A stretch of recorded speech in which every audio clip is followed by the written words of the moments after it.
ನಗರದ ಬಂಗಾರಪೇಟೆಯಲ್ಲಿ ನಡೆದ ರೋಡ್ ಶೋನಲ್ಲಿ ಸಿಎಂ ಸಿದ್ದರಾಮಯ್ಯ ಭಾಷಣ ಮಾಡಿದರು. ಈ ವೇಳೆ ಪ್ರಧಾನಿ ನರೇಂದ್ರ ಮೋದಿ ಹಾಗೂ ಎಚ್ಡಿ ದೇವೇಗೌಡರ ವಿರುದ್ಧ ವಾಗ್ದಾಳಿ ನಡೆಸಿದ್ದಾರೆ. ಮೋದಿ ಅವರು ಪ್ರಧಾನಿಯಾದ ಮೇಲೆ ಕರ್ನಾಟಕಕ್ಕೆ ಏನೂ ಕೊಟ್ಟಿಲ್ಲ. ಮೋದಿ ಅಕ್ಷಯ ಪಾತ್ರೆಯನ್ನ ಕೊಟ್ಟಿದ್ರೆ 2013-14ರಲ್ಲಿ ಸಾಲ ಹೆಚ್ಚಾಗ್ತಿರ್ಲಿಲ್ಲ ಅಂತ ಹೇಳಿದ್ದಾರೆ. ನರೇಂದ್ರ ಮೋದಿ ಅವರಿಗೆ ದುಡ್ಡು ಕೊಡ್ತೇವೆ, ಅಕ್ಕಿ ಕೊಡಿ ಅಂದ್ರೆ ಅಕ್ಕಿ ಕೊಟ್ಟಿಲ್ಲ. ದೇವೇಗೌಡರು ಮಾಜಿ ಪ್ರಧಾನಿಯವರು ಇಷ್ಟೊಂದು ಸುಳ್ಳು ಹೇಳಿ ನರೇಂದ್ರ ಮೋದಿ ಅವರನ್ನ ಹೊಗಳಬಾರದಿತ್ತು ಎಂದು ಸಿಎಂ ಆಕ್ರೋಶಭರಿತವಾಗಿ ಮಾತನಾಡಿದರು. ಕೊಡ್ತೀವಿ, ಅಕ್ಕಿ ಕೊಡ್ರಿ ಅಂತಂದ್ರೆ ಕೇಂದ್ರ ಸರ್ಕಾರ ಕೊಡ್ಲಿಲ್ಲ. ನರೇಂದ್ರ ಮೋದಿಯವರು ಅಕ್ಷಯ ಪಾತ್ರೆ ಅಂತ ಹೇಳ್ತಾರಲ್ಲ ದೇವೇಗೌಡ್ರೆ, ಅಕ್ಷಯ ಪಾತ್ರೆ ಅಂತ ಹೇಳ್ತೀರಲ್ಲ, ನೀವು ರಾಜ್ಯಸಭಾ ಸದಸ್ಯರಾಗಿ ಯಾಕೆ ಅಕ್ಕಿ ಕೊಡಿಸ್ಲಿಲ್ಲ ಅಂತೇಳಿ ಅವ್ರಿಗೆ ಪ್ರಶ್ನೆಯನ್ನ ನೀವು ಕೇಳಬೇಕ ಬೇಡ? ನರೇಂದ್ರ ಮೋದಿ ಅವರು ಹೇಳಿ ಅಕ್ಕಿ ಕೊಡಬಾರ್ದಾಗ ನೋಡ್ಕೊಂಡ್ರು. ಕೊಡ್ತೀವಿ, ಅಕ್ಕಿ ಕೊಡ್ರಿ ಅಂತಂದ್ರೆ. ಕೋಲಾರ ಜಿಲ್ಲೆ ಬಂಗಾರಪೇಟೆ ಪಟ್ಟಣದಲ್ಲಿ ರೋಡ್ ಶೋನಲ್ಲಿ ಕಿತ್ತಾಟ ನಡೆದಿದೆ. ಕಾಂಗ್ರೆಸ್ ಅಭ್ಯರ್ಥಿ ಕೆವಿ ಗೌತಮ್ ಪರ ಸಿಎಂ ಸಿದ್ದರಾಮಯ್ಯ ಮತಯಾಚನೆಗೆ ಆಗಮಿಸಿದ್ರು. ಈ ವೇಳೆ ಸಿದ್ದರಾಮಯ್ಯ ಅವರಿಗೆ ಸುಮಾರು 250 ಕೆಜಿ ತೂಕದ ಸೇಬಿನ ಹಾರವನ್ನ ಹಾಕಿದ್ರು.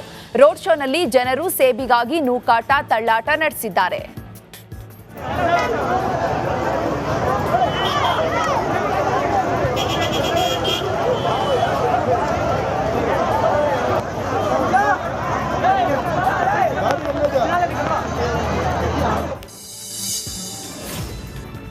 ಹಾವೇರಿ ಲೋಕಸಭಾ ಕ್ಷೇತ್ರದಲ್ಲಿ ದಿನದಿಂದ ದಿನಕ್ಕೆ ಚುನಾವಣಾ ರಣಕಣ ರಂಗೇರ್ತಿದೆ. ಇಂದು ಹಾವೇರಿ ಜಿಲ್ಲೆಯ ಹಿರೇಕೆರೂರು ತಾಲೂಕಿನ ಚಿಂಕೇರೂರು ಗ್ರಾಮದಲ್ಲಿ ಕಾಂಗ್ರೆಸ್ ಅಭ್ಯರ್ಥಿ ಆನಂದಸ್ವಾಮಿ ಗಡ್ಡದೇವರ ಮಠ ಭರ್ಜರಿ ಪ್ರಚಾರವನ್ನು ನಡೆಸಿದ್ರು. ತೆರೆದ ವಾಹನದಲ್ಲಿ ತೆರಳಿ ರೋಡ್ ಶೋ ನಡೆಸುವ ಮೂಲಕ ಮತಯಾಚನೆಯನ್ನ ಮಾಡಿದ್ದಾರೆ. ಬಳಿಕ ನಡೆದ ಪ್ರಚಾರ ಸಭೆಯಲ್ಲಿ ಭಾಗವಹಿಸಿದ ಅವರು ಬಿಜೆಪಿ ವಿರುದ್ಧ ವಾಗ್ದಾಳಿ ನಡೆಸಿದ್ದಾರೆ. ಕಾಂಗ್ರೆಸ್ ಗ್ಯಾರಂಟಿ ಅಲೆ ಎಲ್ಲೆಡೆ ಬೀಸಿದೆ, ಮೋದಿ ಅಲೆ ಎಲ್ಲಿಯೂ ಇಲ್ಲ, ಅತಿ ಹೆಚ್ಚು ಮತಗಳ ಅಂತರದಿಂದ ಗೆಲ್ಲುವುದಾಗಿ ವಿಶ್ವಾಸ ವ್ಯಕ್ತಪಡಿಸಿದ್ದಾರೆ. ಮಹಾವೀರ ಜಯಂತಿ ಹಿನ್ನೆಲೆ ಧಾರವಾಡದಲ್ಲಿ ಜೈನ್ ಸಮುದಾಯದಿಂದ ಬೆಳ್ಳಿ ಪಲ್ಲಕ್ಕಿ ಮೆರವಣಿಗೆ ನಡೆಯಿತು. ಮೆರವಣಿಗೆಯಲ್ಲಿ ಧಾರವಾಡ ಲೋಕಸಭಾ ಕ್ಷೇತ್ರದ ಕಾಂಗ್ರೆಸ್ ಅಭ್ಯರ್ಥಿ ವಿನೋದ್ ಅಸೂಟಿ ಭಾಗಿಯಾಗಿದ್ರು. ನಗರದ ವಿವೇಕಾನಂದ ವೃತ್ತದಲ್ಲಿ ಮೆರವಣಿಗೆ ನಡೆಯಿತು. ಅಸೂಟಿ ಬೆಳ್ಳಿ ಪಲ್ಲಕ್ಕಿಗೆ ಮಾಲಾರ್ಪಣೆ ಮಾಡಿ ಆಶೀರ್ವಾದ ಪಡೆದಿದ್ದಾರೆ. ಮಂಡ್ಯ ಲೋಕಸಭಾ ಅಖಾಡ ರಂಗೇರಿದೆ. ಬಿಜೆಪಿ ಜೆಡಿಎಸ್ ಮೈತ್ರಿ ಸಮಾವೇಶದಲ್ಲಿ ಡಾಕ್ಟರ್ ರವೀಂದ್ರ ವೇದಿಕೆಯನ್ನ ಹಂಚಿಕೊಂಡಿದ್ದಾರೆ. ಡಾಕ್ಟರ್ ರವೀಂದ್ರ ಕೆಪಿಸಿಸಿ ಮಾಜಿ ಪ್ರಧಾನ ಕಾರ್ಯದರ್ಶಿಯಾಗಿದ್ರು. ಇತ್ತೀಚೆಗೆ ಕಾಂಗ್ರೆಸ್ ನಾಯಕರ ವಿರುದ್ಧ ಅಸಮಾಧಾನಗೊಂಡು ಡಾಕ್ಟರ್ ರವೀಂದ್ರ ರಾಜೀನಾಮೆಯನ್ನ ನೀಡಿದ್ರು. ಇದೀಗ ಕುಮಾರಸ್ವಾಮಿ ಜೊತೆ ಡಾಕ್ಟರ್ ರವೀಂದ್ರ ವೇದಿಕೆ ಹಂಚಿಕೊಂಡಿದ್ದಾರೆ. ಇದೇ ವೇಳೆ ಸಿಎಂ ಸಿದ್ದರಾಮಯ್ಯ ಸೇರಿದಂತೆ ಕಾಂಗ್ರೆಸ್ ನಾಯಕರ ವಿರುದ್ಧ ವಾಗ್ದಾಳಿ ನಡೆಸಿದ್ದಾರೆ. ಡಿಕೆ ಸುರೇಶ್ ಪರ ಅಣ್ಣ ಡಿಕೆ ಶಿವಕುಮಾರ್ ಭರ್ಜರಿ ಪ್ರಚಾರವನ್ನು ನಡೆಸಿದ್ದಾರೆ. ಆನೇಕಲ್, ಅತ್ತಿಬೆಲೆ, ಸರ್ಜಾಪುರದಲ್ಲಿ ಡಿಕೆ ಶಿವಕುಮಾರ್ ರೋಡ್ ಶೋ ನಡೆಸಿ ಮತಯಾಚಿಸಿದ್ರು. ಕಾರ್ಯಕರ್ತರು ಡಿಕೆ ಶಿವಕುಮಾರ್ಗೆ ಬೃಹತ್ ಗಾತ್ರದ ಸೇಬಿನ ಹಾರ ಹಾಕಿ ಅದ್ಧೂರಿ ಸ್ವಾಗತವನ್ನ ಕೋರಿದ್ರು. ರೋಡ್ ಶೋ ವೇಳೆ ಅತ್ತಿಬೆಲೆಯಲ್ಲಿ ಊಟಕ್ಕಾಗಿ ನೂರಾರು ಜನರು ಮುಗಿಬಿದ್ದಿದ್ದಾರೆ. ಕುಮಾರಸ್ವಾಮಿ ಕಾರ್ಯಕ್ರಮದಲ್ಲಿ ನೂಕು ನುಗ್ಗಲು ಉಂಟಾಗಿದೆ. ಎಚ್ಡಿ ಕುಮಾರಸ್ವಾಮಿ ವೇದಿಕೆಯಿಂದ ನಿರ್ಗಮಿಸುವ ವೇಳೆ ಮಹಿಳೆಯೊಬ್ಬರು ಆಯತಪ್ಪಿ ಕೆಳಗೆ ಬಿದ್ದಿದ್ದಾರೆ. ತಕ್ಷಣವೇ ಕೆಳಗೆ ಬಿದ್ದ ಮಹಿಳೆಯನ್ನ ಪೊಲೀಸರು, ಕಾರ್ಯಕರ್ತರು ಮೇಲೆತ್ತಿದ್ದಾರೆ. ಬಾಗಲಕೋಟೆ ಜಿಲ್ಲೆ ಬೀಳಗಿ ಕ್ಷೇತ್ರದಲ್ಲಿ ಸಂಯುಕ್ತ ಪಾಟೀಲ್ ಮತಯಾಚನೆಯನ್ನ ಮಾಡಿದ್ದಾರೆ. ಬಾಗಲಕೋಟೆ ಕೈ ಅಭ್ಯರ್ಥಿ ಸಂಯುಕ್ತ ಪಾಟೀಲ್ ಫಕೀರ ಬೂದಿಹಾಳ, ಹೊಸಕೋಟೆ, ಕೈನಕಟ್ಟೆ ಗ್ರಾಮಗಳಲ್ಲಿ ಚುನಾವಣಾ ಪ್ರಚಾರವನ್ನು ನಡೆಸಿದರು. ಈ ವೇಳೆ ಬೀಳಗಿ ಶಾಸಕ ಜೆಟಿ ಪಾಟೀಲ್, ಕಾಂಗ್ರೆಸ್ ಮುಖಂಡ ಬಸವಪ್ರಭು ಸರನಾಡಗೌಡ ಸಾಥ್ ನೀಡಿದರು.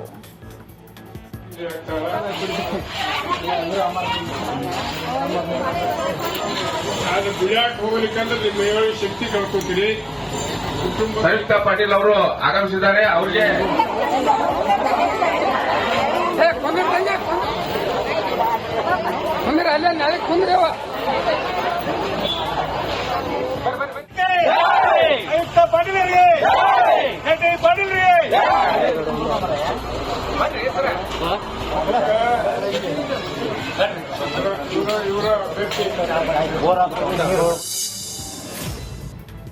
ಇಂದು ಬಾಗಲಕೋಟೆ ಕಾಂಗ್ರೆಸ್ ಅಭ್ಯರ್ಥಿ ಸಂಯುಕ್ತ ಪಾಟೀಲ್ ಚರ್ಚ್ಗೆ ಭೇಟಿ ನೀಡಿದರು. ಬಾಗಲಕೋಟೆಯ ನವನಗರದ ಸೆಂಟ್ ಮೇರಿ ಚರ್ಚ್ಗೆ ಭೇಟಿ ನೀಡಿ ಪ್ರಾರ್ಥನೆಯಲ್ಲಿ ಭಾಗಿಯಾಗಿದ್ದರು. ಚರ್ಚ್ನಲ್ಲಿ ಮಾತನಾಡಿದ ಸಂಯುಕ್ತ ಪಾಟೀಲ್ ಮತಯಾಚನೆಯನ್ನ ಮಾಡಿದ್ದಾರೆ. ಬಿಜೆಪಿ ರಾಷ್ಟ್ರೀಯ ಅಧ್ಯಕ್ಷ ಜೆಪಿ ನಡ್ಡಾ ಹುಬ್ಬಳ್ಳಿಗೆ ಆಗಮಿಸಿದ್ದಾರೆ. ಬಿಜೆಪಿ ನಾಯಕರ ಜೊತೆ ಹೋಟೆಲ್ನಲ್ಲಿ ಸಭೆ ನಡೆಸುತ್ತಿದ್ದಾರೆ. ಬಳಿಕ ಸಾಕರೆ ಶಾಲಾ ಮೈದಾನದಲ್ಲಿ ಬೃಹತ್ ಸಮಾವೇಶದಲ್ಲಿ ಭಾಗಿಯಾಗಲಿದ್ದಾರೆ. ಪ್ರಹ್ಲಾದ್ ಜೋಶಿ ಸೇರಿ ಬಿಜೆಪಿ ಅಭ್ಯರ್ಥಿಗಳ ಪರ ಮತಯಾಚನೆಯನ್ನ ನಡೆಸಲಿದ್ದಾರೆ. ಬಳಿಕ ಮೃತ ನೇಹಾ ಮನೆಗೆ ತೆರಳಿ ಕುಟುಂಬಸ್ಥರಿಗೆ ಸಾಂತ್ವನ ಹೇಳಲಿದ್ದಾರೆ. ರಾಜ್ಯದಲ್ಲಿ ಚೊಂಬು ವಾರ್ ಜೋರಾಗಿದೆ. ಕಾಂಗ್ರೆಸ್ ವಿರುದ್ಧ ವಿಜಯೇಂದ್ರ, ತೇಜಸ್ವಿನಿ ಕಿಡಿಕಾಡಿದ್ದಾರೆ. ಕಾಂಗ್ರೆಸ್ ಚೊಂಬಿನ ಅಭಿಯಾನಕ್ಕೆ ಫಲಿತಾಂಶದ ಬಳಿಕ ಕಾಂಗ್ರೆಸ್ಗೆ ಚೊಂಬು ಫಿಕ್ಸ್ ಅಂತ ವಿಜಯೇಂದ್ರ ಕಿಡಿಕಾರಿದ್ರೆ ಚೊಂಬಿನ ಸರ್ಕಾರದಿಂದ ರಾಜ್ಯ ಉದ್ಧಾರ ಆಗಲ್ಲ, ರಾಜ್ಯದಲ್ಲಿ ಕಾಂಗ್ರೆಸ್ ಸರ್ಕಾರವನ್ನ ತೊಲಗಿಸಿ ಅಂತ ಬೆಂಗಳೂರಿನಲ್ಲಿ ತೇಜಸ್ವಿ ಸೂರ್ಯ ಗುಡುಗಿದ್ದಾರೆ. ಈ ಪಾರ್ಟಿ ರಾಜ್ಯಕ್ಕಾಗ್ಲಿ ದೇಶಕ್ಕಾಗ್ಲಿ ಇದರಿಂದ ಯಾವುದೇ ರೀತಿಯ ಹೊರತಿಲ್ಲ. ಕರ್ನಾಟಕ ಉದ್ಧಾರ ಆಗಬೇಕು ಅಂತಂದ್ರೆ ಕಾಂಗ್ರೆಸ್ ಕೈಗೆ ಜನ ಅವರ ಚೊಂಬು ಕೊಟ್ರೆ ಕಾಂಗ್ರೆಸ್ಗೆ ರಾಜ್ಯ ಉದ್ಧಾರ ಆಗುತ್ತೆ. ಈ ಸರ್ಕಾರ, ಈ ಪಾರ್ಟಿ ಚುನಾವಣಾ ಮಾದರಿ ನೀತಿ ಸಂಹಿತೆ ಉಲ್ಲಂಘನೆ ಹಿನ್ನೆಲೆ ಮಾಜಿ ಸಿಎಂ ಕುಮಾರಸ್ವಾಮಿ ವಿರುದ್ಧ ಎಫ್ಐಆರ್ ದಾಖಲಾಗಿದೆ. ಡಿಕೆ ಸುರೇಶ್ ವಿರುದ್ಧ ವೈಯಕ್ತಿಕ ನಿಂದನೆ ಆರೋಪದಡಿ ಗುಬ್ಬಿ ಪೊಲೀಸ್ ಠಾಣೆಯಲ್ಲಿ ಪ್ರಕರಣ ದಾಖಲಾಗಿದೆ. ಕೊತ್ವಾಲ್ ರಾಮಚಂದ್ರನ ಗರಡಿಯಿಂದ ಬಂದವರು ಸುರೇಶ್ ಅವರು ದೇಶ ರಾಜ್ಯ ಉಳಿಸ್ತಾರ ಎಂಬ ಹೇಳಿಕೆಯಿಂದ ಪ್ರಜಾಪ್ರತಿನಿಧಿ ಕಾಯ್ದೆಯಡಿ ಎಚ್ಡಿಕೆ ವಿರುದ್ಧ ಪ್ರಕರಣ ದಾಖಲಿಸಲಾಗಿದೆ. ಚಿಕ್ಕಬಳ್ಳಾಪುರ ಲೋಕಸಭಾ ಕ್ಷೇತ್ರದ ಬಿಜೆಪಿ ಅಭ್ಯರ್ಥಿ ಡಾಕ್ಟರ್ ಕೆ ಸುಧಾಕರ್ ಮತಬೇಟೆ ನಡೆಸಿದ್ದಾರೆ. ಚಿಕ್ಕಬಳ್ಳಾಪುರ ಲೋಕಸಭಾ ಕ್ಷೇತ್ರದ ಯಲಹಂಕ ವಿಧಾನಸಭಾ ಕ್ಷೇತ್ರದಲ್ಲಿ ಪ್ರಚಾರವನ್ನ ಮಾಡಿದ್ದಾರೆ. ಯಲಹಂಕದಲ್ಲಿ ವಾಯು ವಿಹಾರಿಗಳನ್ನ ಮಾತನಾಡಿಸುವ ಮೂಲಕ ಮತಯಾಚಿಸಿದ್ದಾರೆ. ಈ ವೇಳೆ ಯಲಹಂಕದ ಶಾಸಕ ಎಸ್ಆರ್ ವಿಶ್ವನಾಥ್ ಸಾಥ್ ನೀಡಿದ್ದಾರೆ.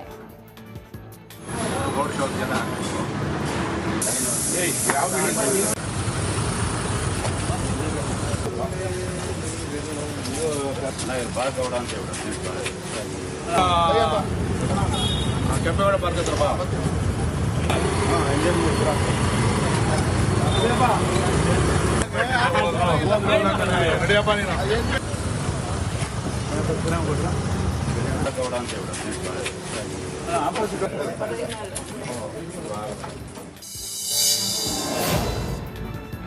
ಲೋಕ ಅಖಾಡದಲ್ಲಿ ಚೊಂಬು ರಾಜಕೀಯ ಜೋರಾಗಿದೆ. ಕೇಂದ್ರದ ವಿರುದ್ಧ ಕಾಂಗ್ರೆಸ್ ಚೊಂಬು ವಾಗ್ದಾಳಿಗೆ ಬಸವನಗೌಡ ಪಾಟೀಲ್ ಕಿಡಿಕಾರಿದ್ದಾರೆ. ಡಿಕೆಶಿ ಅಣ್ಣ ತಮ್ಮಂದಿರ ಬಳಿ 2,000 ಕೋಟಿ ಆಸ್ತಿ ಇದೆ. ಕೊತ್ವಾಲ್ ರಾಮಚಂದ್ರನಿಗೆ ಸಿಗರೇಟ್ ತಂದು ಕೊಡುವ ವ್ಯಕ್ತಿ ಬಳಿ 2,000 ಕೋಟಿ ಆಸ್ತಿ ಇದೆ ಅಂತ ಕಿಡಿಕಾರಿದ್ದಾರೆ. ಮೋದಿ ಮುಖ್ಯಮಂತ್ರಿಯಾಗಿ ಪ್ರಧಾನಿ ಆದ್ರೂ ಅವರ ಆಸ್ತಿ ಎಷ್ಟಿದೆ? 2 ಕೋಟಿ ಆಸ್ತಿ ಇದೆ. ಈಗ ಹೇಳಿ ಯಾರು ಯಾರಿಗೆ ಚೊಂಬು ಕೊಡ್ತಿದ್ದಾರೆ ಅಂತ ಹೇಳಿ ಟಾಂಗ್ ಕೊಟ್ಟಿದ್ದಾರೆ. ಕಲಬುರಗಿಯಲ್ಲಿ ಸಂಸದ ಬಿಜೆಪಿ ಅಭ್ಯರ್ಥಿ ಡಾಕ್ಟರ್ ಉಮೇಶ್ ಜಾಧವ್ ಮಾಲಿಕಯ್ಯ ಪಕ್ಷ ಬಿಟ್ಟಿರುವುದರಿಂದ ನನಗೇನು ಆತಂಕ ಇಲ್ಲ ಎಂದಿದ್ದಾರೆ. ಬಿಜೆಪಿ ಕಾರ್ಯಕರ್ತರು ಮತದಾರರು ನಮ್ಮ ಜೊತೆಗಿದ್ದಾರೆ. ಒಂದೇ ಒಂದು ಬಾರಿ ಸೋತಿದ್ದಕ್ಕೆ ಮಲ್ಲಿಕಾರ್ಜುನ ಖರ್ಗೆ ಸೇಡು ತೀರಿಸಿಕೊಳ್ಳಿ ಅಂತಾರೆ. 9 ಬಾರಿ ವಿಧಾನಸಭೆಗೆ 2 ಬಾರಿ ಲೋಕಸಭೆಗೆ ಗೆದ್ದು ಒಂದೇ ಒಂದು ಬಾರಿ ಸೋತಿದ್ದಕ್ಕೆ ಸೇಡಿನ ಮಾತನಾಡ್ತಾರೆ ಅಂತ ಕಿಡಿಕಾರಿದ್ದಾರೆ. ಜನರೇ ಇದಕ್ಕೆ ತಕ್ಕ ಉತ್ತರವನ್ನ ಕೊಡ್ತಾರೆ ಎಂದ್ರು.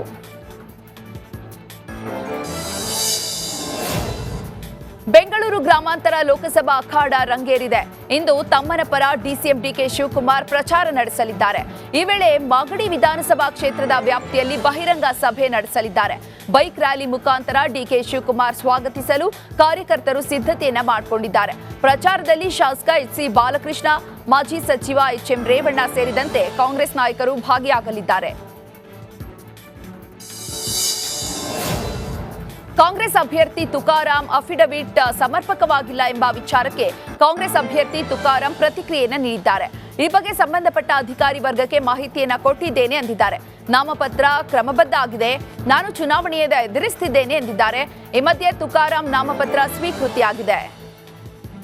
ನೆನೆಸ್ಕೊಂಡಿದ್ದಾರೆ. ಕಾಂಗ್ರೆಸ್ ಇತಿಹಾಸ ಕೊಟ್ಟಂತ ಒಂದು ಕೊಡುಗೆ ಆಡಳಿತನೆಲ್ಲ ನೆನೆಸ್ಕೊಂಡಿದ್ದಾರೆ.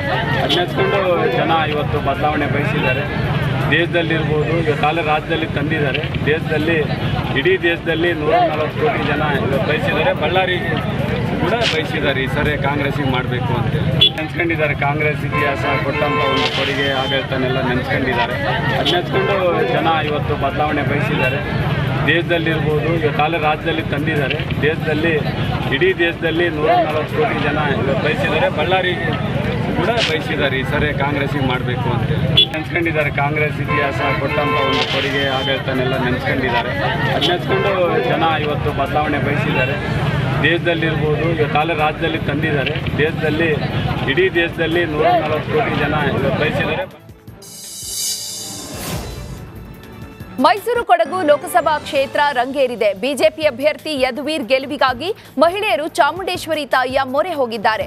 ಯದುವೀರ್ ಗೆಲುವಿಗಾಗಿ ಸಾವಿರಾರು ಮಹಿಳೆಯರು ಚಾಮುಂಡಿ ಬೆಟ್ಟದ ಮೆಟ್ಟಿಲುಗಳನ್ನು ಹತ್ತಿದ್ರು. ಪಾಲಿಕೆ ಸದಸ್ಯೆ ಪ್ರಮೀಳಾ ಭಾರತ್ ಸೇರಿದಂತೆ ನೂರಾರು ಮಹಿಳೆಯರು ಭಾಗಿಯಾಗಿದ್ರು.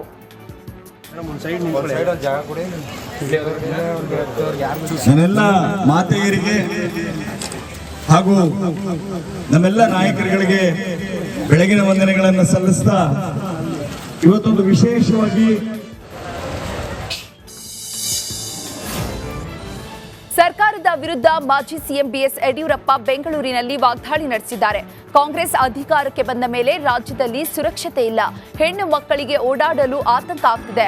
ಸಿದ್ದರಾಮಯ್ಯ ಸರ್ಕಾರದಲ್ಲಿ ಕನ್ನಡಿಗರ ಬದುಕಿಗೆ ಗ್ಯಾರಂಟಿ ಇಲ್ಲ ಅಂತ ಕಿಡಿಕಾರಿದ್ದಾರೆ.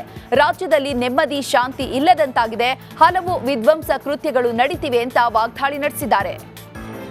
ಸಿದ್ದರಾಮಯ್ಯನವರ ಕಾಂಗ್ರೆಸ್ ಪಕ್ಷದ ಸರ್ಕಾರ ಮತಾಂಧ ಶಕ್ತಿಯನ್ನು ಬೆಳೆಸೋದು ತನ್ನ ಆಡಳಿತ ಭಾಗವಾಗಿ ಮಾಡಿಕೊಂಡಂತೆ ಕಾಣ್ತಾ ಇದೆ. ಸರ್ವ ಜನಾಂಗದ ಶಾಂತಿಯ ತೋಟವಾದ ನಮ್ಮ ಕರ್ನಾಟಕವನ್ನು ಈ ಕಾಂಗ್ರೆಸ್ ಸರ್ಕಾರ ಒಂದೇ ವರ್ಷದಲ್ಲಿ ಮತಾಂಧರ ಯುದ್ಧ ಭೂಮಿಯಾಗಿ ಪರಿವರ್ತಿಸಿದೆ. ಅಷ್ಟೇ ಅಲ್ಲ, ಈ ಸರ್ಕಾರದ ರೈತ ವಿರೋಧಿ ಧೋರಣೆಗಳಿಂದಾಗಿ 700ಕ್ಕೂ ಹೆಚ್ಚಿನ ರೈತರು ಆತ್ಮಹತ್ಯೆ ಮಾಡಿಕೊಂಡಿದ್ದಾರೆ. ಡಾಕ್ಟರ್ ಮಂಜುನಾಥ್ ಪರ ಅಶೋಕ್ ಅಬ್ಬರದ ಪ್ರಚಾರವನ್ನು ನಡೆಸಿದ್ದಾರೆ. ಬೆಂಗಳೂರು ಹೊರವಲಯದ ಆನೇಕಲ್ ತಾಲೂಕಿನ ಬಿದರಗುಪ್ಪೆಯಿಂದ ಅತ್ತಿಬೆಲೆವರೆಗೆ ಬೈಕ್ ರ್ಯಾಲಿಯನ್ನು ನಡೆಸಿದ್ದಾರೆ. ಈ ವೇಳೆ ಬಿಜೆಪಿ ಅಭ್ಯರ್ಥಿ ಡಾಕ್ಟರ್ ಮಂಜುನಾಥ್, ಕೇಂದ್ರ ಸಚಿವ ಎ ನಾರಾಯಣಸ್ವಾಮಿ, ಜೆಡಿಎಸ್ ರಾಜ್ಯ ಪ್ರಧಾನ ಕಾರ್ಯದರ್ಶಿ ಗೊಟ್ಟಿಗೆರೆ ಮಂಜುನಾಥ್ ಮತ್ತಿತರರು ಭಾಗಿಯಾಗಿದ್ದರು. ಬಿಜೆಪಿ ಅಭ್ಯರ್ಥಿ ಉಮೇಶ್ ಜಾಧವ್ ಪರ ಯತ್ನಾಳ್ ಮನೆ ಮನೆ ಪ್ರಚಾರವನ್ನ ಮಾಡ್ತಿದ್ದಾರೆ. ಕಲಬುರಗಿ ನಗರದ ಗಂಜ್ ಕಾಲೋನಿಯಲ್ಲಿ ಮತಬೇಟೆಯನ್ನ ನಡೆಸಿದ್ದಾರೆ. ಯತ್ನಾಳ್ ಜೊತೆ ಉಮೇಶ್ ಜಾಧವ್ ಸೇರಿ ಬಿಜೆಪಿ ನಾಯಕರು ಭಾಗಿಯಾಗಿದ್ದರು.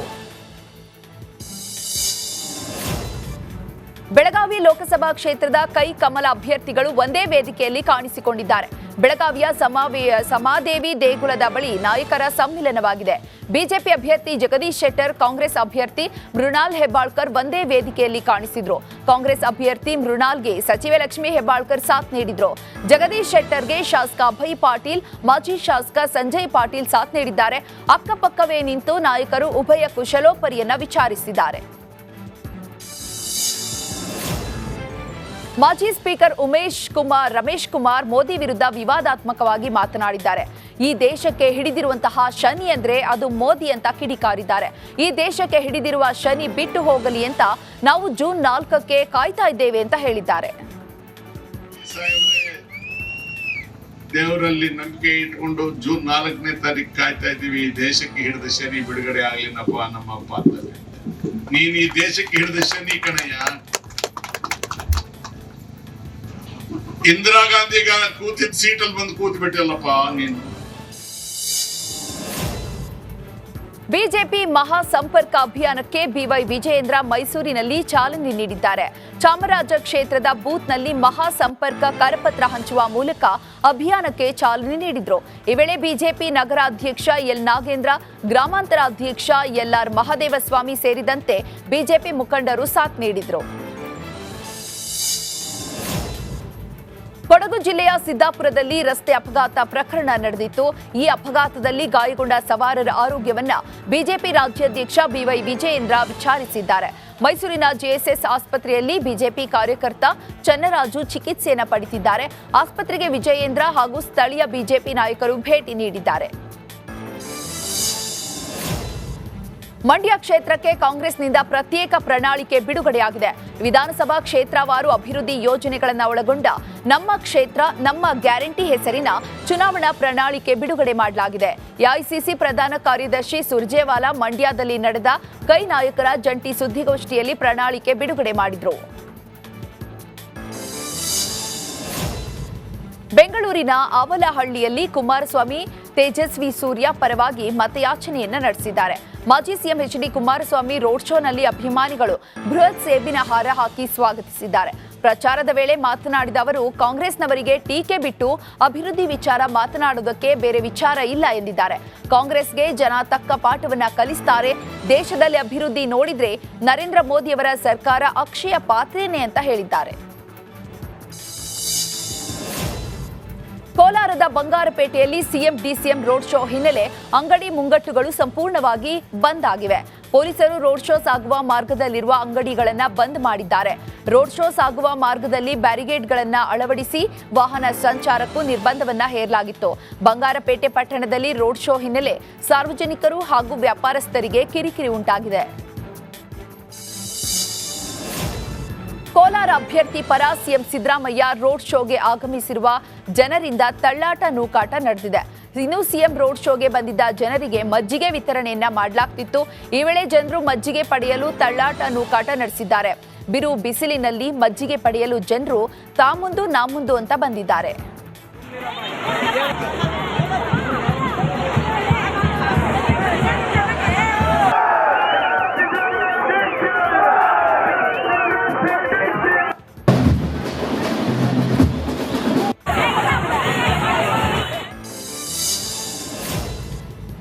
ಕೋಲಾರದಲ್ಲಿ ಸಿಎಂ ಸಿದ್ದರಾಮಯ್ಯನವರ ಕಾರು ತಪಾಸಣೆ ಮಾಡಲಾಯಿತು.